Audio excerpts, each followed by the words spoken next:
Para la evaluación de los proyectos tenemos dos niveles de análisis. Uno es el análisis financiero o denominado privado, que tiene que hacer con el uso de los precios del mercado, vale decir, los precios que se observan en el mercado cotidianamente. Se va al mercado, se pregunta los precios de cualquier bien o servicio y esos precios que nos indican los ofertantes es el precio del mercado. El otro nivel de análisis es el nivel económico o colectivo de toda la nación. Determinar si el proyecto enriquece a todos los bolivianos o los empobrece. Y para este análisis vamos a utilizar los precios de eficiencia económica. Esto es lo que vamos a ver ahora, el origen de la diferencia entre los precios de mercado y los precios de eficiencia económica. ¿Qué es lo que les distancia? Les distancia las medidas de política económica. Si las medidas de política económica, todas ellas fueran de libre mercado, los precios del mercado reflejarían perfectamente los precios de eficiencia económica. Vale decir que no hubiera necesidad de hacer dos tipos de análisis, financiero y económico, sería uno solo porque ambos serían exactamente iguales. Lamentablemente, en las economías del mundo se han implantado medidas de política económica como las que vamos a ver ahora. ¿Cuál es la diferencia? La diferencia básicamente está en la creación o el consumo del excedente social.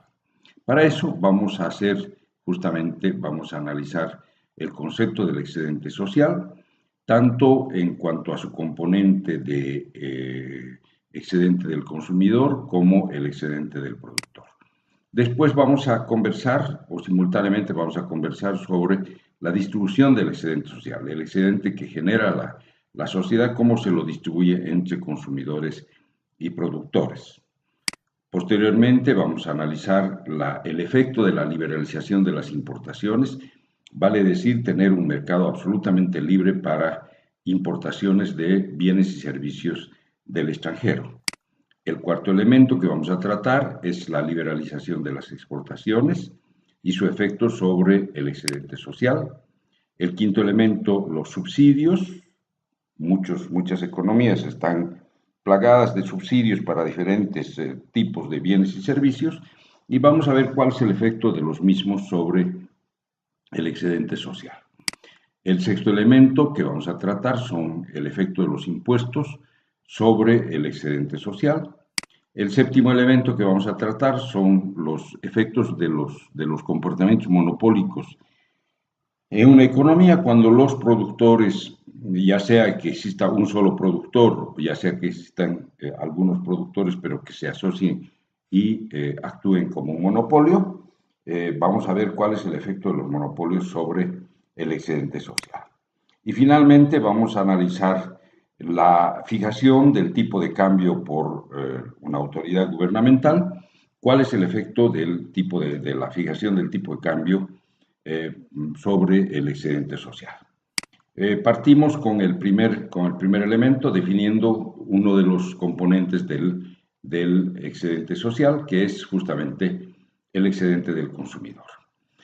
Para esto vamos a utilizar para toda la exposición vamos a utilizar estas coordenadas que son en la coordenada, en la barra de las Y, vamos a definir el precio de un bien o de un servicio, y en la barra de las X vamos a presentar las cantidades que se comercializan en el mercado. Cuando analizamos a los consumidores, tenemos que ver cuál es la actitud, cuál es la disposición de los consumidores a pagar por un bien o por un servicio. ¿Cómo actúan los consumidores en general? Cuando el precio es muy alto, están dispuestos a consumir pocas unidades en el mercado. Cuanto más alto el precio, menor cantidad de bienes y servicios se van a demandar. Cuando el precio baja y cuando el precio es bajo, los consumidores van a estar dispuestos a consumir bastante mayor cantidad de bienes y servicios. Esto define una recta. Entre estos dos puntos se define una recta que se denomina la curva de la demanda o la curva de la disposición de los consumidores a pagar. Esta es la actitud de los consumidores. En este mercado, supongamos que por cualquier motivo que todavía no sabemos explicarlo, alguien fija el precio P/1 para el bien o servicio analizado. El precio P/1, este precio define automáticamente el comportamiento de los consumidores sobre el punto 1 y los consumidores a ese precio van a estar dispuestos a pagar, a consumir Q/1 unidades. Bien, ¿cuál es ahora el análisis desde el punto de vista del excedente?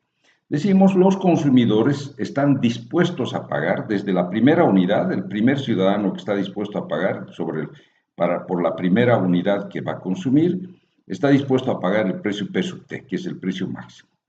Después el segundo ciudadano está dispuesto a pagar un poco menos, el tercer ciudadano un poco menos y así sucesivamente, hasta que el último ciudadano está dispuesto a pagar P/1, vale decir, el precio que se fija en el mercado. Es el último consumidor y ese último consumidor va a consumir la unidad Q/1.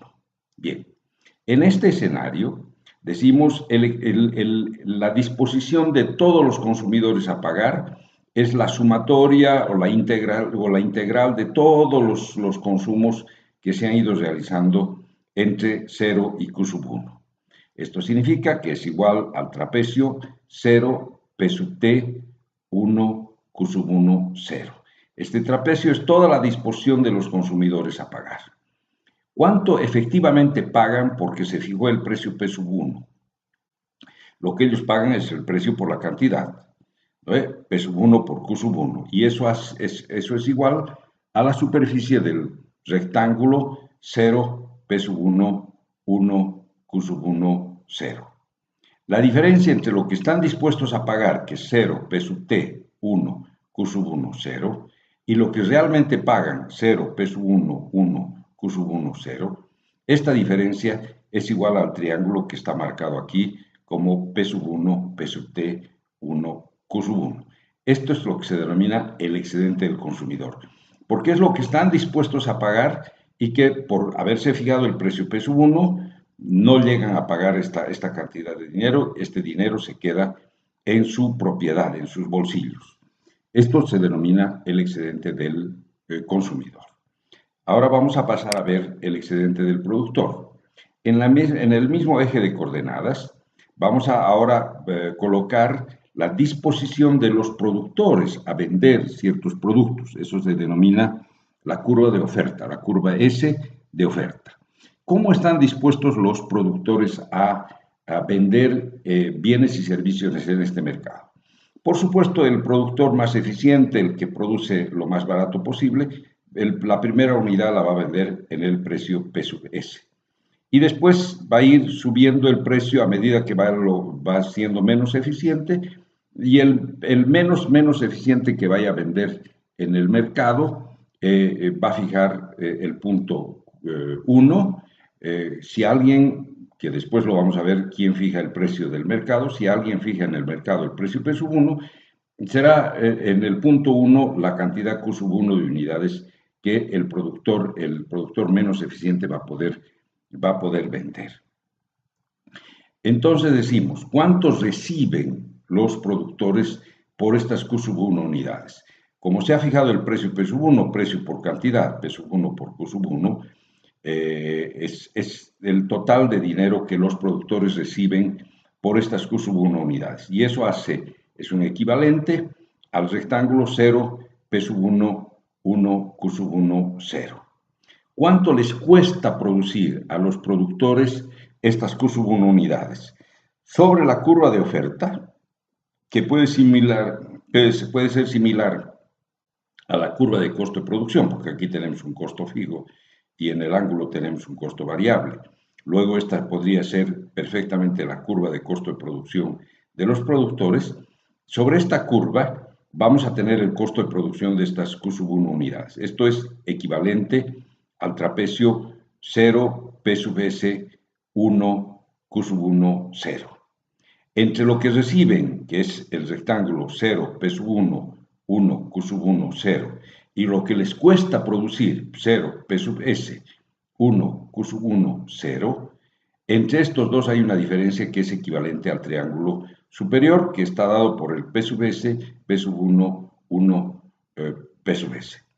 Esta cantidad de dinero es lo que se denomina el excedente del productor. Vale decir que es el dinero que les significa un beneficio adicional al costo de producción de los productores. Ahora, si juntamos estas dos curvas en el mismo eje de coordenadas, si juntamos estas dos curvas, la curva de oferta de los productores y la curva de demanda de los consumidores, vamos a fijar efectivamente quién es el milagroso, ese agente que no lo conocemos, pero que está presente en todos los mercados, que es donde se juntan los productores con los consumidores. Este es el punto 1, donde coinciden los intereses de alguien que produce y quiere vender y de alguien que demanda un bien y quiere consumir. Este es el punto que fija el precio P sub 1. Y si nosotros nos fijamos, aquí tenemos el excedente del productor, P sub S 1, P sub 1, 1, P sub S, y el excedente del consumidor, P sub 1, P sub T, 1, P sub 1. La adición del excedente del consumidor, que está arriba, y el excedente del productor, que está abajo, la sumatoria de ambos excedentes es el excedente social. Es el excedente de toda la comunidad, tanto de consumidores como de productores. Y a esto denominamos el excedente social.